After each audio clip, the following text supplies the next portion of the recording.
Almost half of school shootings are over in the first few minutes. We need to prevent it before it happens. Let's take a look at what happened in Uvalde. Threats, just threats in the first month of the school year. They identified 151 threats compared to a 3-year average of 29. This has to be analyzed. It has to be thought about. And actual shootings doubled from the previous year at 55, up from 24. We need to not be thinking, how can we keep doing the same thing? We need to be thinking about how can we do something different. So the question is always, well, all right, let's identify the profile. Who's doing this shooting? Sadly, I can tell you there is no profile, and we don't have the psychological tools to identify who's going to be a shooter. But there are some commonalities, there are some indicators, and I'm going to share with you what some of those are. These are often current or former students of the school they go to shoot up. It's not always the case, and they are often in some type of mental, emotional, or social crisis. Being bullied was common. Now, do they go back and shoot the bully? Occasionally, but typically that's not the case. Shooters go and aggress not against their transgressors, but against surrogates. They go shoot against somebody that's just a stand-in. They just go shoot somebody that is available, somebody that they aren't threatened by. These are people that have experienced observable, now I want to emphasize observable, mental health symptoms in 3 main categories: psychological, behavioral, and neurological. I'm emphasizing observable because people notice that they're behaving unusually. About half of them have received 1 or more mental health services, so they've come to the attention of mental health providers, so they're not completely in the dark and about these people. They are on somebody's radar. Most typically, it's depression or suicidal ideation. Some have anxiety. A much smaller percentage than you would think present with anger. They're depressed. They've been shunned by society. They've been through some type of rejection experience. And our number one need is acceptance. Our number one fear is rejection. And they've had some trauma in that regard. They very frequently have negative home life factors such as divorce, drug use, someone in the family, a mother or father, have criminal charges, and domestic violence is common. So they exhibit these concerning behaviors, and that contradicts the myth that, oh, it's the nicest guy, it's the last person I would have ever thought of. That's not true. And here's a very troubling element. They're often the product of the contagion effect. Now, what do I mean by that? They're inspired by other school shooters. I say that's particularly troubling because when you see what happened in Uvalde, that predicts that it's very likely that there's going to be a repeat of this in the future. Someone out there that is really desperate, really tragic, is going to see what has happened here, and they're going to become obsessed with it, and they're going to react to it. Maybe in a week, maybe in a month, who knows? And one of the most confounding things about this is they often tell others what they're going to do before they do it.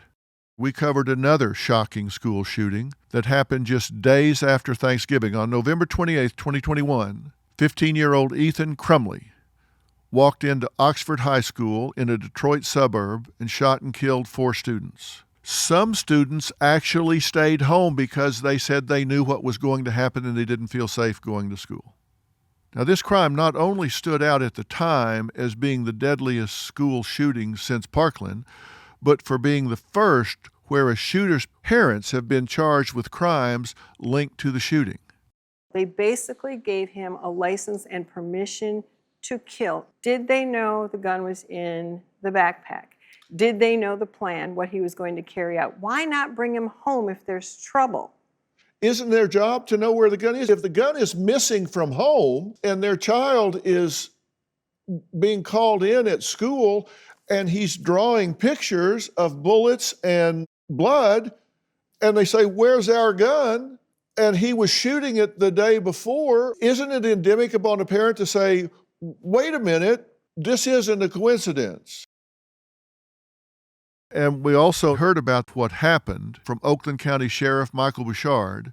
Sheriff, when you find out about this in this case and in most cases, you intervene once something happens, right? The school district officials did interview the subject the day before and the day of the tragedy, and we were never brought into those meetings. And that would have triggered the protocols that we have in place. And that is that if there's concerning behavior, the first thing we do is determine if there's a threat immediately. I'm sad to say, we sit here today, we've had more threats today. If you make a threat, even if it's not real, if you think it's a joke, it's not. If you have no intention of carrying out a threat, it's still a crime. The shooter charged through the doors of Uvalde's Robb Elementary School, opening fire just after 11:30. Armed, law enforcement says, with an AR-15 assault rifle, high-capacity magazines, and a handgun. And we have learned that the gunman legally purchased 2 assault rifles and almost 400 rounds of ammunition earlier this month for his 18th birthday. Another very powerful weapon. And by the way, these weapons are very expensive. I think in this case, there were reports that the gun cost close to $1,800. And you have to ask yourself, where does this kid get money for an $1,800 assault rifle? When you talk to the family, the grandfather says he knew nothing about it. Consternado, sorprendido por todo esto. Sí, no esperaba yo. Could you give us any insight into his Not state really. of mind? When's the last time you spoke to him? I speak to him daily. Yeah. know he had guns in the house? No? I didn't know. I get up at 5 o'clock, leave, come back. He didn't know that the child had this. And I'm sorry, but if you have a child that's building up an arsenal, it's your job to know. You need to know what your child is spending money on and where they're getting that kind of money. There were 2 rifles apparently bought in the Uvalde shooting. We don't want to focus on just statistics and firearms and weapons and forget what's on the other end of that rifle. What's on the other end of this tragedy? It may just seem like, firearms and guns and violence. But let's not forget the humanity. Some of the children, and we are talking children here, 9, 10-year-old children in Uvalde. One of them speaking to a local news outlet, KENS5, in Texas, said, "When I heard the shooting through the door, I told my friend to hide under something so he won't find us." He said, and I quote, "I was hiding hard. And I was telling my friend not to talk because he's going to hear us." The boy shared heartbreaking details about what happened in that room. He said, and I quote, "When the cops came, the cop said, 'Yell if you need help.' And one of the persons in my class said, 'Help!' The guy overheard and he came and shot her," the boy said. The cop barged into that classroom and the guy shot at the cop, and the cop started shooting. He said that once the shooting stopped, he came out from under the table. "I got out with my friend. I knew it was police because I saw the armor and the shield." It's a 10-year-old child. It's just absolutely heartbreaking.